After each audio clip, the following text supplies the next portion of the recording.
over the DOJ. And now Nunes, a former member of Trump's transition team who supposedly recused himself from the Russia investigation, says that he will have access to all the documents he requested. The DOJ has not commented on that characterization. And joining me now, MSNBC contributor Malcolm Nance, Sarah Kendzior, scholar of authoritarian states, and Scott Dworkin, senior advisor for the Democratic Coalition Against Trump. Scott, I'm going to go to you on this first. Devin Nunes was forced to recuse himself for several reasons, and here are three that were put out this past spring. He briefed the Trump campaign on intelligence matters during the campaign. He was on Trump's transition team, and he fielded calls from foreign leaders trying to reach Michael Flynn. As a result, it's very possible that Nunes' conversations were also incidentally collected by U.S. intelligence agencies and recorded as part of other investigations. How is it possible that somebody with that background, who was part of the Trump transition team, now gets access to all of these documents with which he can pursue his investigation of Fusion GPS? Well, Trump opens up the door for corruption, and so it becomes more normalized, even though this is not normal. It's really tough to believe that somebody like Speaker Ryan, who I used to have respect for, would step out and defend Nunes when he came out and publicly said that Nunes would be recusing himself, and he turned out to be a liar, and now he should go to prison for it. That's how I feel about Speaker Ryan, and we used to be close enough where I'd trust him. That trust no longer exists. And so I'm not sure where we're going to find a patriot within the Republican Party, because I'm not sure if there's any left. And it's terrifying to see someone like Paul Ryan step out and go against our justice system and side with a traitor like Devin Nunes. It's completely unbelievable at this point. And Malcolm, I mean, this is somebody who was not just sort of an incidental member of the Trump team. He was on the executive committee of the Trump transition team, Devin Nunes was. He had that secret White House meeting, if you remember that, before the Trump monitoring claim, where he was running sort of intel back and forward between his contacts in the NSC and the U.S. intelligence agencies and the White House. How is it possible that somebody like Devin Nunes is allowed to see whatever intelligence he wants, whatever backup information he wants, and then essentially use that to persecute a former British spy who's on our side? Well, he does hold the position as the chair on the House Intelligence Committee. He has, he's authorized to have access to that information. He can do what he wants with that information. And Speaker Ryan has now backed him up and shown that he has confidence in his position as committee chairman. That being said, if he were to use that intelligence, any information, to carry out a witch hunt or to carry out any type of investigation with the specific intent to block or obstruct justice in the Mueller investigation, that could expose Devin Nunes to obstruction of justice charges himself. He could be an indicted or unindicted co-conspirator if it turns out that he is using his position, his congressionally appointed position and his electoral office, in order to thwart a national counterintelligence investigation and to stop the Justice Department from doing their job.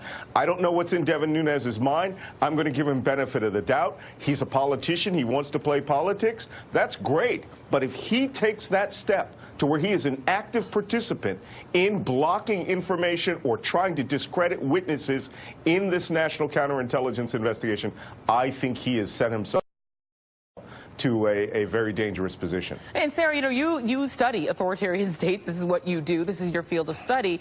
It's hard, I think, for a lot of people to understand why someone like Devin Nunes, I don't know, maybe he knew Donald Trump before. It's not clear what their personal relationship was, but would have such fierce loyalty to Donald Trump that he seems to be conducting his own counter-investigation to try to go after Donald Trump's enemies and essentially exculpate him from the Russia investigation.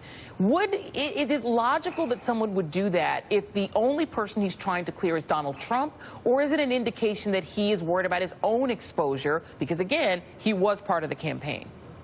Yeah, I think it's more likely that it's the latter, that he's worried about himself. I mean, throughout this process, Nunes has never operated as a watchdog. He's been a lapdog. And the difference now is that in March, he expressed some shame and some contrition for his actions because they had been outed as inappropriate. Now we've moved into a new era of shamelessness. And we see this not just with Nunes, but with the Republicans in general. They started out stonewalling and kind of ignoring the investigation. Then they were denying that anything had occurred. And now they're in this, blatantly partisan process of trying to flip this thing on its head, trying to say that, yes, there were bad things with the FBI, there were bad things with Russia, but it was the Democrats, it was Hillary Clinton, it was Christopher Steele. They're creating villains out of the people who actually tried to stop this process, who tried to stop collusion and corruption within our government. And so, that's a very dangerous thing to witness. And Scott, to that very point, you have Republican senators who have now asked the Department of Justice to weigh charges against Christopher Steele, who is the author of the dossier that drives Donald Trump so crazy. A source familiar with the committee's investigation said that the referral stems from at least one statement Steele made to the FBI about the timing of discussions with journalists about the contents of the dossier. So nothing to do with alleged lying to the FBI. But you have people like Lindsey now saying they want to investigate a former intelligence officer from our closest ally in the world, Great Britain. What is going on here? It's interesting that they would go after him like that because we've trusted this guy for decades. As a British intel officer, I believe that he did a lot of work with Russia, and we trusted that intelligence, and we've worked with the UK. So I'm astounded by the fact that they're basically attacking British intelligence services at this point, but at the same time, they're attacking our own. So why wouldn't they attack other countries now? And so if they're going to work, they're probably going to spread this out through Europe and their intelligence services to try and discredit them as proof comes out of conspiracy between the Trump administration and the Trump campaign and Trump transition and conspiring against the United States. And you also have, Sarah, what seems to be, at least to the layperson, persecution of Fusion GPS, the company that was hired first by a Republican, conservatives, and then passed on to the Democrats and to the DNC. And you've now had, this is what Fusion GPS themselves said. They did an op-ed this week in which they said, we found widespread evidence that Mr. Trump and his organization had worked with a wide array of dubious Russians in arrangements that often raised questions about money laundering. Likewise, these deals don't seem to interest Congress. One more thing that they said. After a year of investigations into Donald Trump's ties to Russia, the only person Republicans seek to accuse of wrongdoing is one who reported on these matters to law enforcement in the first place. Publicizing a criminal referral based on classified information raises serious questions about whether this letter is nothing more than an attempt to discredit government sources in the midst of an ongoing criminal investigations. And they're saying that only their bank records are being subpoenaed by people like Devin Nunes. What is that about?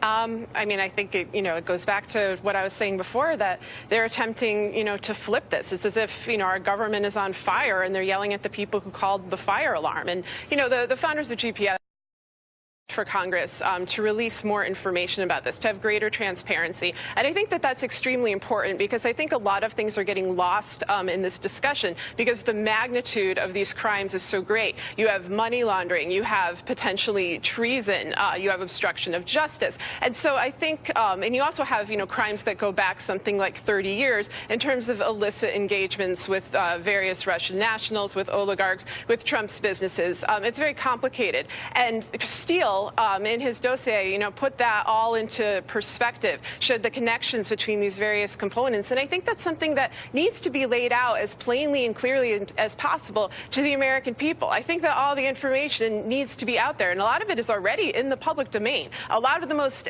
damning things have come straight from Trump's mouth, have come from tweets and emails that Donald Trump Jr. posted online. It's out there, but I do think that it needs to be out there in an official capacity, and I think that it's something that should be, discussed through hearings and through other, venues for the public. Yeah, indeed. Fusion GPS, the two founders, did 21 hours of congressional testimony, and they've asked for it all to be released. Malcolm, I'll come to you on this same, similar question that I asked to Sarah.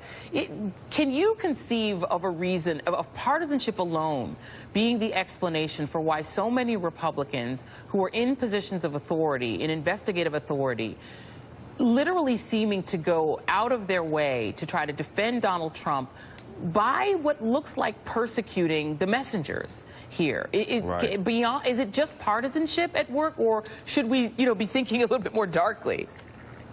I can't recall who said this on Twitter, but it was a brilliant statement where they said, the Constitution and this system of government was designed to confront and restrain tyrannical leaders who decided they wanted to act like a monarchy. But it was not designed to operate with